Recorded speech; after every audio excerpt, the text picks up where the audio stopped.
I'm Shannon. I'm the Deputy Director of the museum, and I want to thank you for coming this evening to the first in a series of talks that we're doing for the exhibition Off Center. I hope you've all had a chance to see Off Center, and there is just so many amazing artists in this exhibition, and we wanted you to have the opportunity to hear directly from them and what they were thinking about when they were doing their artwork or how they made the artwork, whatever great questions you have for them. So we wanted to give you that opportunity. So on the final Friday of each month, which Final Friday is a thing in the rail yard. You may be familiar with First Friday, that happens on the plaza. So First Friday of the month, we've always got programming at the plaza building, but Final Friday, we have programming here. So with a few exceptions, of course, we'll be hosting a presentation by an artist that's featured in the Off Center exhibition. And you'll see them when their artwork is up in the galleries, because you may be aware we have 3 rotations happening. Those dates are all on our website. And you'll all get invitations too when we have an opening for each of those rotations. So the museum also, this program is supported by Pat and Jim Hall, so we want to thank them for their support of this series. And next month we will be hosting the photographer Donald Woodman, so please come back in July. And I'll turn it over to Christian and Lewis. Thank you. So thank you so much for being with us. Thank you for having me. Thrilled that you're going to be our first artist. Oh no, that could be trouble. I'm looking forward to it. It might be your last artist. All right, so I want to start by just giving a little introduction to Luis Tapia, who needs no introduction, but we'll do it anyway. And I'm sure if I get anything wrong, you can... You'll be the first to hear about it. All right. And then I've got some questions for him. We'll have a little conversation, and at the end, there'll be time for questions from anybody in the audience. So for those of you who do not know, now you do, Luis Tapia is a Chicano sculptor who, for over 50 years, has reinterpreted the 400-year-old legacy of Catholic devotional art in New Mexico as a modern form of cultural and social commentary. Tapia's extraordinary figurative work speaks to the complexity of a multi-layered Latino, Hispano, Chicano identity, history, and contemporary culture, offering compelling insights and challenging perspectives on life in the barrio, on the border, and beyond. Rooted in a folk art tradition established in 17th century New Mexico, Tapia's work at once honors its origins, reinterprets traditional subject matter, and revitalizes age-old techniques.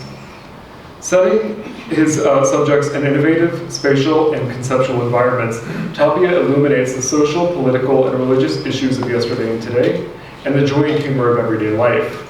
His meticulously carved and painted figures flaunt blatant colors and intricate detail, utilizing symbols from history and popular culture with profound, playful, and provocative visual effect. Tapia was born in 1950 in the village of Agua Fria, just outside of Santa Fe, New Mexico, and fully embraced his creativity during the Chicano movement of the late 1960s. The call for cultural awareness prompted Tapia to explore the artistry of his ancestors, who had established a strong tradition of making polychrome santos, or saints, for the home and religious use beginning in 1598, when New Mexico became a Spanish colony. The tradition continued under the region's rule by Mexico from 1821 to 1846. Unsatisfied with the convention of duplicating traditional subject matter and techniques, Tapia expanded on classical single-figure themes. He shunned the then popular practice of unpainted santos, instead applying bright paints to his carvings from local wood, as early New Mexican santeros, or saint makers, had done. When homemade paints didn't achieve the vivid colors he desired, Tapia opted for commercial acrylics. This approach underscored his belief that centuries-old santos, now faded with age, were originally brightly painted, which is a fact later confirmed by conservation scientists. Though controversial at the time, the move quickly set Tapia's work apart for its colorful balance of devotion to local wood-carving traditions and its artistic defiance to outdated, often miscast ideas of what traditional art should look like. After taking the lead in reintroducing painted santos, now a standard practice among New Mexican santeros, Tapia again broke new ground. This time the artist shed the culturally confining santero identity, venturing into the broad conceptual realm of sculpting works based on original ideas and commentaries reflecting modern life. His repertoire evolved to now include hundreds of works that continually push the envelope for his color palette and subject matter, including single and multi-figured images set in complex architectural and conceptual environments that demand to be viewed fully in the round. As renowned art and cultural critic Lucy Lapard has said, quote, "Tapia is famous for breaking away from stylistic confinement while maintaining cultural continuity. He has disrupted the expectations of his genre while creating an art responsive to its own time, a complex task acknowledging and exploring the contradictions of modern life or la vida loca," end quote. At 73, Tapia's work remains rooted in local landscape and transcends global, cultural, and ethnic borders, while reflecting his activist role and his belief that tradition is alive and evolving. His sculptures have been widely collected and exhibited in public and private collections. He has received many honors for his life's work, including the New Mexico's Governor's Award for Excellence in the Arts, the state's highest honor. In 2021, Tapia was named an inaugural John Mitchell Foundation Fellow, one of 15 artists nationwide recognized for innovation and excellence in contemporary sculpture and painting. And most recently, Tapia received the prestigious National Endowments for the Arts 2023 National Heritage Fellowship. The award is the nation's highest honor in heritage art, recognizing artistic excellence, lifetime achievement, and the contribution to the cultural and artistic heritage of the United States. So, please join me. Sounds like an obituary. Am I still here? So, maybe you could start by telling us a little bit about when your interest in the visual arts developed. Has this been a lifelong thing? Well, it has been a lifelong thing. I mean, as a child, you know, I was one of those kids that was always drawing and painting and doing all that sort of stuff. Unfortunately, that was taken away from me because I was doing more drawing than anything in elementary school and school was allowing. Oh. So that ended that whole process there for a while. But when I got back into my 20s, the social environment in Santa Fe had started to change, and you had the Chicano issues starting to develop, all of the farm worker issues and the land grant issues and stuff like that. You saw people talking about Viva la Raza, or protesting and all this sort of stuff, and I was involved a little bit in that whole program, if you will. And but then I started to realize, okay, I'm on the streets and I'm saying I'm Chicano, but what does that mean? And when you think about it, as a child, going to school, your language had been taken away, because I was predominantly Spanish when I went to school, even though my ancestorhood goes over 400 years here in New Mexico. So the language was taken away.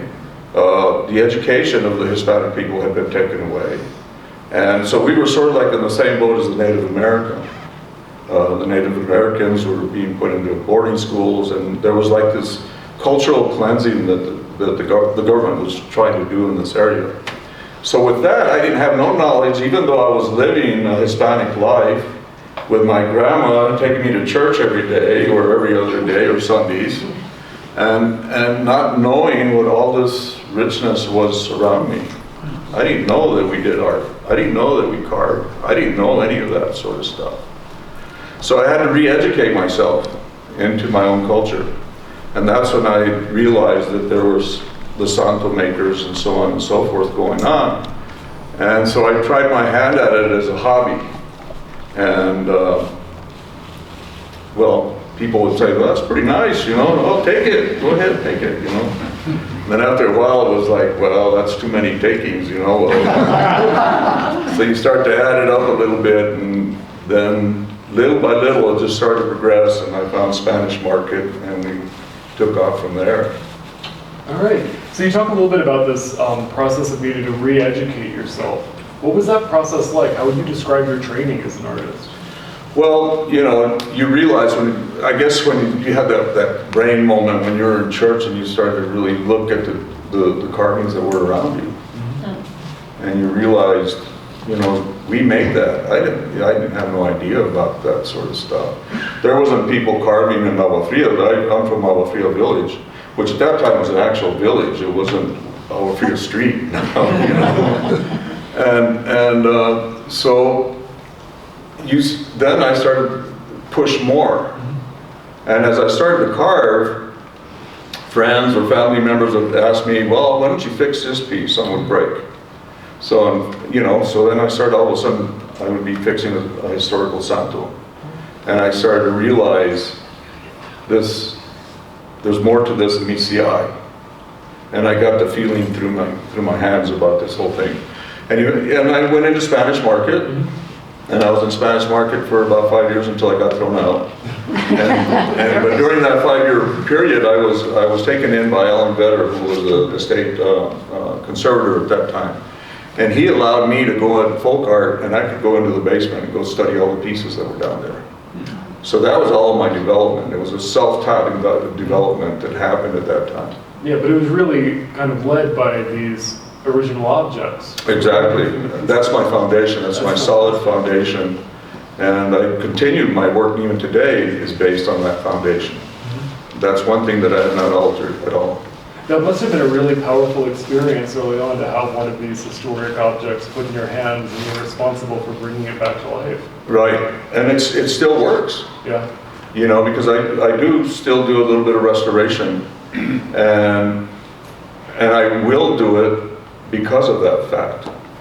It's the opportunity to work with something historical, something that I can learn from, something that's going to teach me.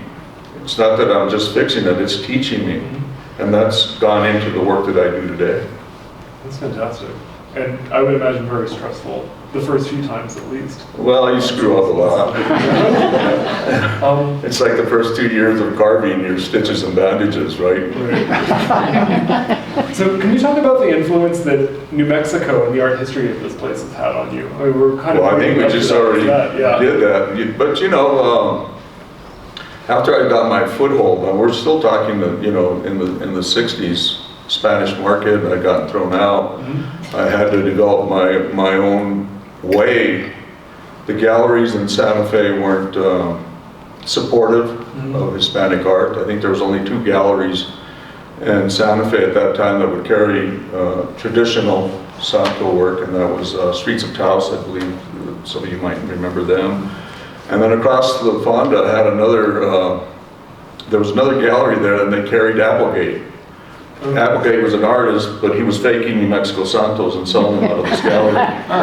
Figure that out, but that was what was going on. There was no place for me to go. So I ended up finding all these festivals all over the country to go to. Because the galleries wouldn't show me, museums wouldn't show me at that time. And although the Spanish Colonial Society at that time was very supportive of my work until they threw me out. And so I ended up going to different festivals here and there, and ended up in El Paso at one, the Festival of the Bridge or something like that. I don't remember, it's so long ago. And then I ended up in Utah at the Festival of the American West. Really? In Utah, yeah. And I went by bus to get there to this festival with all my stuff. And I got there, and I had taken all these New Mexico Santos, because at that time I was still being very traditional. And I had all these New Mexico, I had these crucifixes with all the blood you could put on them if possible, selling them to the Mormons. That went over really good. I came back home with about 7 books of Mormon. Anyway, that's been part of the process. It's just been a total learning experience constantly, right? Yeah. And I think one of my greatest traits is me being so damn naive that I don't know what's the right way to do anything, or what's the wrong way, so I just do it. It's interesting that your work is so rooted in this place and this history that you had to go abroad to kind of start getting some traction. Well, after I got thrown out, there was no other alternative, right? Yeah. Because the galleries weren't going to exhibit you. The museums weren't willing to exhibit you at that time. So I made it, and with the Utah thing, I met a woman there, and I wish today that I would know that, I would recognize that woman, because she was probably the one person that really opened the door for me. She told me, you deserve to be at the Smithsonian. And I said, yeah. She said, I'm going to see about that. And, you know, I never thought anything about it. And then in 76, there was at the bicentennial of the country. The Smithsonian had this amazing festival, which they have every year, but they opened up the whole mall and brought in cultures from all over the United States for the festival, the 200-year-old festival, and I was invited to that. And I believe it had something to do with that woman, who I, to this day, do not know. And that, being at the Smithsonian, opened more doors for me, and opened more doors to other museums. So that process kept rolling from there. And I was better known outside of the state of New Mexico than I was in the state of New Mexico. It's sad how often that seems to come up in artist stories, that they, you know, were appreciated somewhere else, but at home they still struggle. But in doing that, I ended up opening a lot of doors for a lot of other people. Well, that's important. And that was real important. We should talk about that, but I want to talk about maybe a little bit then about how your perception of New Mexico has changed over the years. That, you know, what changed in the art scene and the way that you saw people's maybe interest shifting and allowing you to have maybe more, I don't know if I want to say acceptance, but people coming around more to your work here. Well, it's always been a challenge, and I think today is an even a greater challenge. I really don't understand what's going on in Santa Fe art anymore. I mean, it's, you know, you go up Canyon Road and, gosh, you know, I don't know what's going on there, and then you go around the plaza, it's very difficult. I see Gene Newman there, and he took me right back to Armory of the Arts in 1970, 75, somewhere there. And we're showing at the Armory of the Arts, all these galleries weren't really wanting to deal with the local New Mexico artists, contemporary artists at that time. And the Army of the Arts came in and they put us all together. And I was fortunate at being I was the only Santero allowed in this group.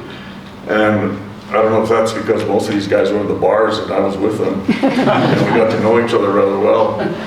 But, you know, it's been continual like that, you know. And today I really can't say, I mean, there are so many artists in this town, people that we will never even know that are showing in New York and showing all over the country. But in my development, it's helped me in my development in that I take a great deal of pride in the fact that I can show with my work can work with anybody. And that's been a blessing for me in exhibits that I've done from one side of the country to the other. Great. I'd like to get back to what you said before about maybe your work opening doors for other generations. Can you speak about any, you know, maybe like mentorship opportunities or younger artists that you see now? No, in the early days, I did do a little bit of teaching. I taught in schools. I did have my son was an apprentice for many, many years. My grandson was an apprentice for a while until he found education and left. And I had another apprentice that was with me. He was very young, and this is in the 90s, and unfortunately he died in a car accident. And ever since then, I haven't been able to open that door for that type of mentorship. But I believe my work in itself stands for that. Mm-hmm. I think these young people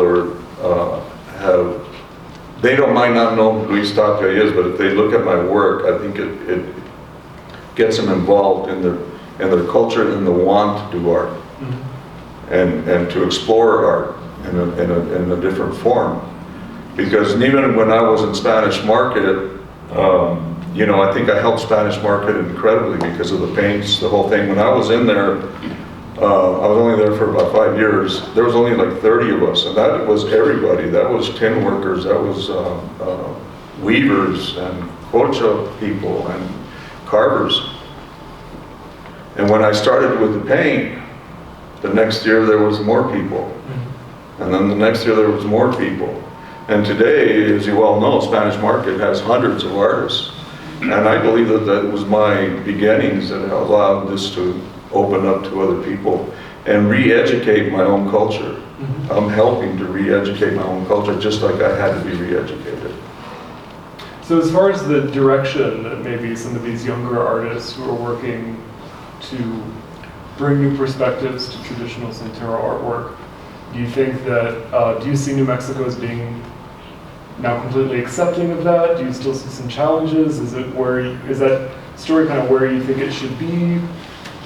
Well, it's an interesting thing because when people think about Hispanic art in New Mexico, it goes right back down to the Spanish market. Mm-hmm. I mean, that's where you go. I haven't been involved in the Spanish market in over 40 years, and people still think I do it every year. How was Spanish market this year? And I said, well, I don't have no idea. And so unfortunately, that did happen. And the thing is that there's a lot of restrictions within that organization as to how far the artists can carry their work. And they're opening up more and more, but I've been at it 50 years. I mean, they're shutting the door to what could happen to a lot more artists. And I think a lot more of these artists are starting to find that out, and they're starting to explore more and more. And they're starting to push the organization. Of course, it's a new organization now that's running the Spanish market, and I think eventually it'll open up the door more for these guys. Because I think it's still a little bit more stagnant. And even though there's a lot of innovation that's going on in the Spanish market at this point in time, I think if they open it up, it could be fantastic. And my example is the Native American experience that's going on right now. You know, the Native American experience right now, they can do no wrong at this point in time. It's fantastic what's going on all over the country, and it's well deserved. We've been fortunate enough to be able to travel a little bit in the last few years, and every major museum has a Native American exhibit going on. So hopefully that could happen with the Hispanic end of it, you know. But there's a group in Albuquerque of young Hispanic artists that are making a lot of motion, man. They're coming up, and there's one in this room actually, Reyes Padilla, who's been getting a lot of national recognition. And that's exciting because they're not doing Santos. Well, some of them are doing Santos, but there's a lot of them are experimenting in very contemporary aspects of art. And they're becoming more and more successful. And you wouldn't even think that Albuquerque would have that going on, but they really do. They got something going on, and I think it's going to be really important in the future. Well, it's exciting. Yeah, it is. It is. You see a future, right? That's great. So if we can maybe take a step back then, could you talk about some of your artistic influences more specifically? We talked about kind of broad strokes, but were there particular artists that grabbed you and that were important for you? All of them. All of them? Yeah, all of them. I mean, you know, traditionally it was the Santero. Not any one of them in particular. I mean, there were so many of them that each one had their own individual style. That I learned to respect. You don't see that normally. You know, you go to a museum and you see all these Santos and you don't pay attention. They all look alike, right? Even though they're beautiful, but they all look alike. But they don't, if you really study them, and that's where I had the opportunity to do that. Patrocino Varela, the Taos artist, was an important influence. I don't do his style of work, but he was an important influence. Jose Dolores Lopez, as far as the local artists. And, you know, every day for me was like a learning experience, like, you know, dealing with all these artists that were here in Santa Fe. I would learn from each and every one of them a little bit. But a couple of the two examples that people don't believe that influenced me is Henry Moore. Really? Is one. And why? You can't just leave that hanging. It's a little bit, help us get there. Everything's in the round with Henry Moore. So to get the full impact of his work, you got to walk around it. And that's my work now. There's not just the front, there's a back. And the back has equal value to the front. So the people that know my work will realize that you have to go totally around my work to see it. So there's Henry Moore's influence on that. And Alexander Calder at the time was his freedom with color. And how he approached color. And even though he was working with primary color, his balance of controlling that color with shapes was important to me. And so the color relates to my work. Think about that curatorially, and it's sort of I told you I'd screw you up. I like that a lot. we've touched on this a little bit, but I wonder if you would like to say any more about how you see your work in the larger scope of New Mexican contemporary art. As Hispanic, or just in general? I'd like to hear really just in general. You know, I mean, well, in general, I'm in a real happy place right now. You know, like I say, I've been allowed to exhibit my work with everybody. And you know, the Museum of Art, I was going to call it the Fine Arts. The Museum of Art has been very helpful with my work in the last 15, 20 years. So I feel very comfortable in Saturday. I don't deal with galleries anymore. That's another thing that's happened in my life. Maybe down the line I might do it again, but I'm done with galleries at this point in time, which has been a real blessing. It's one of the best things that I've done recently. I've sold more work by myself with my help of my wife, Carmela, of course. I'm taking all the credit here. And she allows me to be able to work, and she handles all the rest of the stuff. Cracks the whip. But yeah, so I've been very fortunate to be able to exhibit my work, and I think that's really important. You know, that's the other thing that's been really positive for me is, like I said earlier, I've been able to exhibit myself not necessarily as a Hispanic all the time. And that's usually the case. Like I was saying, that people relate to me being in Spanish market or being a Hispanic. There's been a lot of exhibits that have nothing to do with me being a Hispanic. The Joel Mitchell Foundation fellowship that I received from them had nothing to do with me being a Hispanic artist. It had to do with me just being an artist. And that is power. You know, that is power in work. And I hope that, and it seems to be continuing. I'm getting more and more impact from the outside. Are you seeing that as a good direction that maybe museums seem to be going in now, in the ways that they're thinking through? I think they're opening up. You know, another interesting thing that happened to me recently, I don't know if folks are familiar with the Museum of the Cowboy in Oklahoma. And I mean, that we just sold them a piece, and it's not up there, but recently. And I was the first Hispanic to ever be in that museum. And that just happened 2 years ago, right around 2 years ago. And I mean, they have historical pieces, but in the contemporary world they don't. And so that museum's open. We just got contacted by a museum in Houston and just recently in Iowa. Unfortunately, did a show in Columbus, Ohio, with a museum in Columbus, the Museum of Art. And unfortunately it closed because COVID hit in 2 weeks into the show. And it lasted 2 years closed, so the exhibit never got to get shown. But I mean, that's what I mean. People are starting to understand there's more than just what they've been collecting for years. That's good. Yeah, it's positive. It's very positive. So we could maybe talk a little bit more about New Mexico a bit. I'd love to hear your perception on, you know, how you see this as a place for artists. Do you think that if I don't have a choice in saying anything about that. It's apparent that they've taken over. Yeah, I mean, you know, everybody's an artist nowadays. I mean, everybody, I don't care if they're a waiter or whatever, they're an artist. You know, it's like the old days going to Hollywood or the cinema, right? Everybody was an actor in Hollywood, right? You know, regardless if they're working in the gas station or not, and that's the same here in Santa Fe. Everybody's an artist, you know.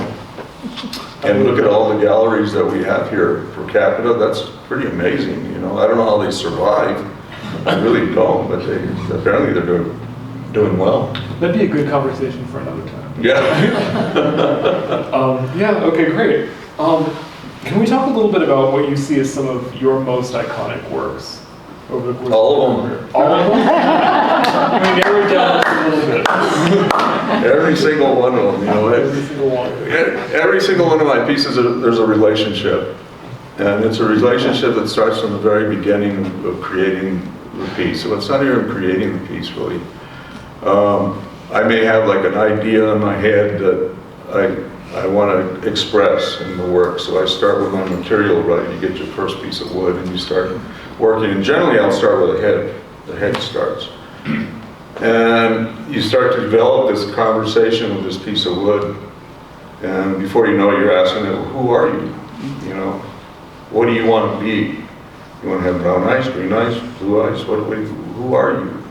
So this total conversation happens with the piece. So that's what I mean. Each one is special in its own way because I developed this relationship with it, and then I get divorced. And that's when you make the sale. But so yeah, so you know, but the pieces that have been very much respected by folks, the dashboard altars have been. I've only done 6 of them. 3 of them are in museums, 2 in a private collection, and 1 I own right now. The other piece that's been very important has been the Cadillac. The car cut in half has been very popular. That's the Cultural Center in Albuquerque. That's been very positive. I did a piece years ago, which is the Denver Art Museum, which is funny, and it's called Holy Toaster. I don't know if any of you have ever seen Holy Toaster. You have my book, it's in the book. And it's actually on a pedestal, and there's a toaster on the pedestal, and there's 2 pieces of toast that are popped up, and Christ is burnt into one of the okay? And then it has the crown going over the top. And a few years back, Denver Art Museum called me and asked me if they could come over and film me, because that was one of the most favorite pieces that the museum has of their whole collection. And so they came and filmed at the house and had tequila.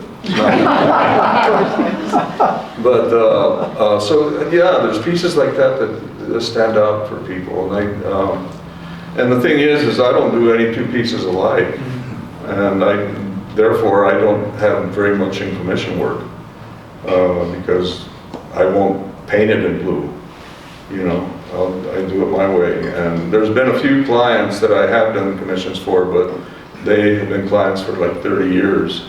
And they trust me. Poor guys. Well, it's great to hear a little bit about that relationship as the piece becomes who it needs to be.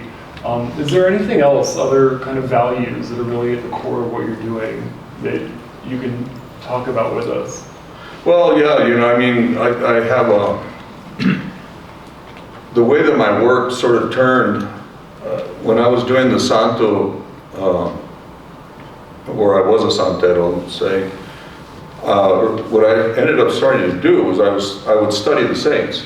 I just wouldn't just do them. I would study the saints. I would, you know, what's Mary Magdalene doing? How did she get to be the saint, and so on and so forth. And little by little, as I read these things, I started to find that there was always some sort of social commentary involved with that saint, regardless of how they died, you know. But there was always something political in the background. An easy case is the crucifixion of Christ. That was more a political movement than what we know, because there was something between the Romans and the Jews, and Christ got caught in the middle of it. So that goes on with every saint that you see. If you go in and you read their history, you will find that there's more social commentary in the back. So my thought was, as I was starting to progress, I was taking this pathway, and what would that saint be like if he was here today? Right? Now you start to see the explanation to a lot of the pieces I do. So, you know, I do this piece on Juan Diego, and Juan Diego is the saint, and I was starting to do Juan Diego before he was even a saint, if you can believe that. But he's the one that got the vision of Our Lady of Guadalupe. Okay, so he was just a farm worker. He was just a native, a nativo, Aztec, I would presume. And so I said, what would Juan Diego be like today? So I made him a gangbanger.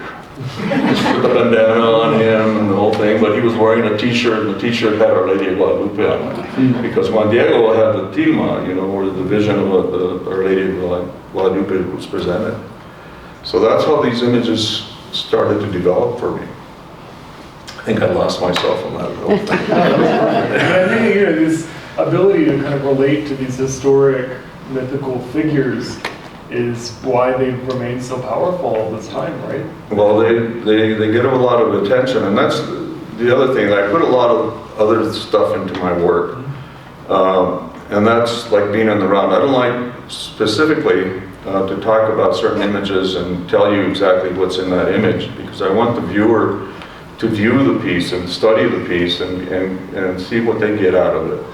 You know, there's little things like an example I just heard, the dashboard that's upstairs, and I guess one of the curators was giving an explanation of the piece, and he says, "Oh, look here, there's no oil in the car." So I do things like that and put things here so that you have to study the piece, and where that whole thing developed, I'm going to go off on a tangent. Please. Where that whole thing developed, and Carmela is going to have to tell me if I was right or wrong. The Governor's Gallery had given Jack Parsons an award, wasn't it, for the Governor's Award, that you ended up having a lowrider show at the Governor's Gallery? It was the release of the Low and Slow book. The release of the Low and Slow book. It was a lowrider book, and they had a reception in the Governor's Gallery in Santa Fe. So they got all these lowrider guys to bring their cars to the roundhouse, and they parked them, and it was incredible. There was about 20, 30 cars. They were looking beautiful as hell. And anyway, we went to the reception, and all these guys were there. And anyway, when everything ended, we started walking out. All the cars were gone, and all there was oil spots.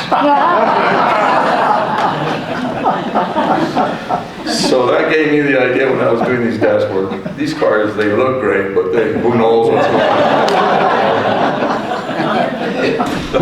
So this brings me to something, so much of your work is such heavy cultural critical commentary, but it's balanced with this humor so often. Can you talk a little bit about the importance of humor in your work? Was this something that just always came naturally to you? Some of these pieces can weigh me down, difficulty, but there's always a little bit of humor here and there with some of the pieces. I've done some pieces that are very dramatic, especially the work of the desaparecidos, the ones that disappeared in the desert, the migrants that are trying to find their way to New Mexico. And those pieces can get pretty heavy, but I'll put some humor in there, and you just got to look for it a little bit sometimes, and it relaxes the issue.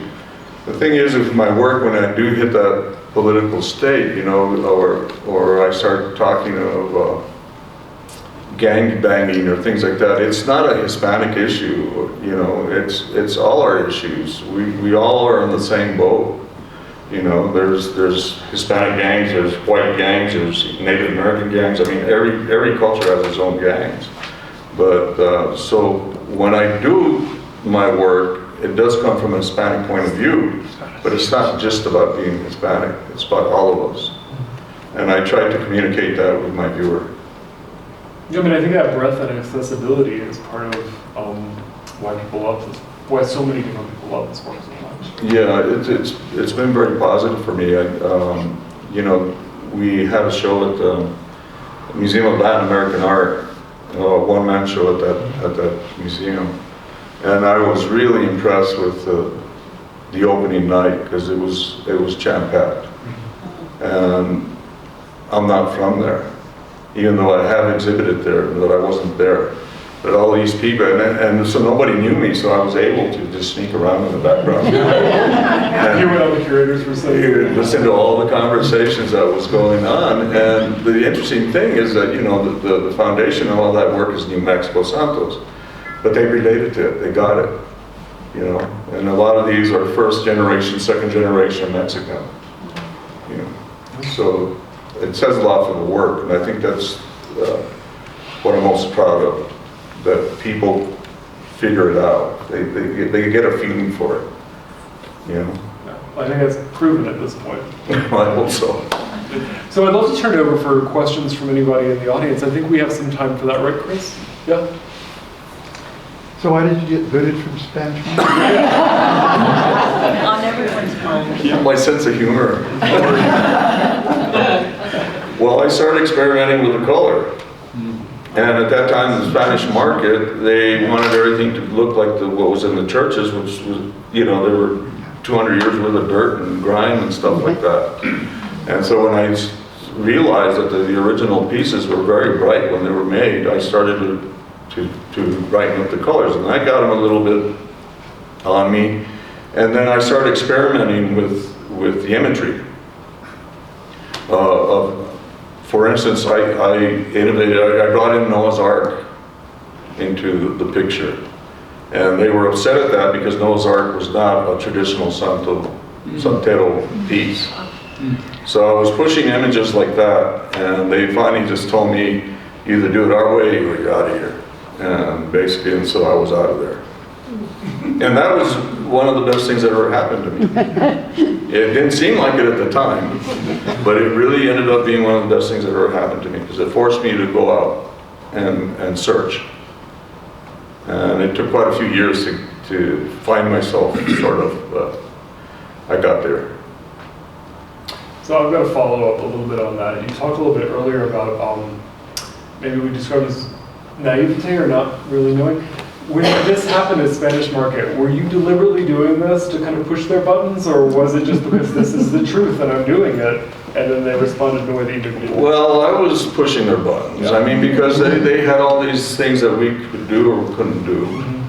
And even though that most of the people that were running Spanish Market were prominent people from the east side, but there was Hispanic people involved in that organization as well.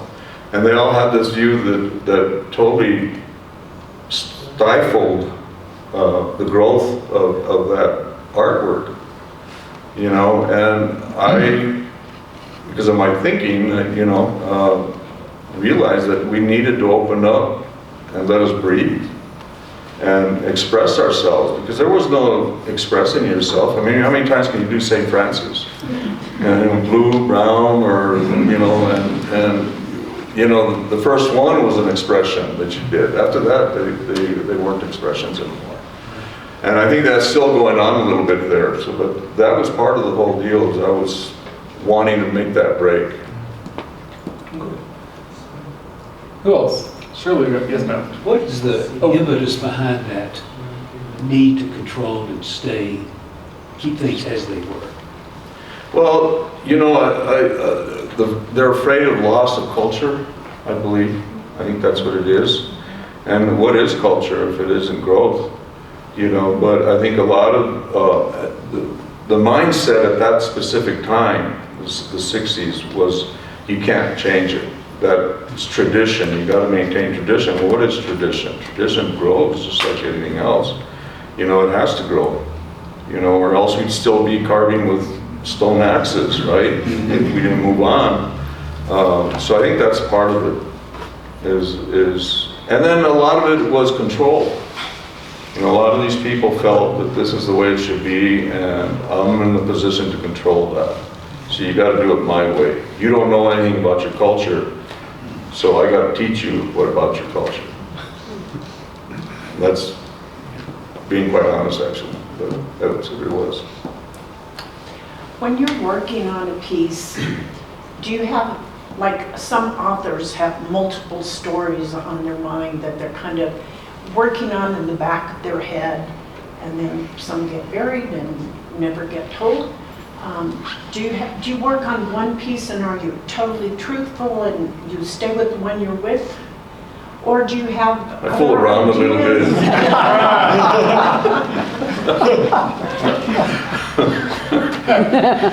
Sorry, honey. No, I actually, at this point in time now, I work on possibly 3 pieces at the same time. And they're all in different stages. So it's kind of interesting because I'll start working on, and if I'm working on a piece and I end up getting in an argument with some of these pieces, I mean, you really do, because it wants me to do this, and I want it to do that, and it becomes this thing. And so you just have to put it away, and then you move on to the next one. But these pieces can take up to 3 months. Most of them take about 3 months to complete from beginning to end. And even though they're that big and they seem very, you can just whittle them out, it takes me 3 months to complete a piece. What about an altar? Well, those take months. Yeah, they're so complex. Yeah, the Cadillac took me a year to do that. But I took that car out of the junkyard myself, and that wasn't a very smart idea. And I think that's the only one I'm ever going to do again. Ma'am? You mentioned your wood and how you communicate with the wood. Where do you source this wood that has such strong opinions? Trees live forever, right? And they just discovered that trees possibly have a brain. I don't know if you know that, but they're starting to figure out, scientists are starting to figure out that these trees have a brain. They don't know how it works yet. So can you imagine, like, say a cottonwood tree, which I used to carve with, has lived for 200 years and what that tree has gone through? So I think there's that in there. There's that history in there. There's that life in the wood that sort of speaks to me, I think. Is that your connection with Barilla? The wood, the hemp? What's in the wood that needs to come out? Yeah, I respected him. Poor guy didn't get what he should have. I mean, well, he has a tragic life. I don't know if people are familiar with Patrocinio Varela, but he actually showed in modern art, the Museum of Modern Art in New York City with Henry Moore, and he ended up dead in his own studio, burned to death because of his alcoholism type of thing. But yeah, he. In my early days, I would do what was called free-form pieces, what I called free-form pieces. So I would see an apple tree that was dead, and I would see a figure in it, and I would go carve that figure out. Those are my beginning days, and that was because of Patrocinio. I don't do that sort of work anymore, but I did for quite a few years. One more question or comment, if anybody has anything they'd like to know or say. No Books of Mormon? We check back before we leave. All right, well, in that case, thank you so much.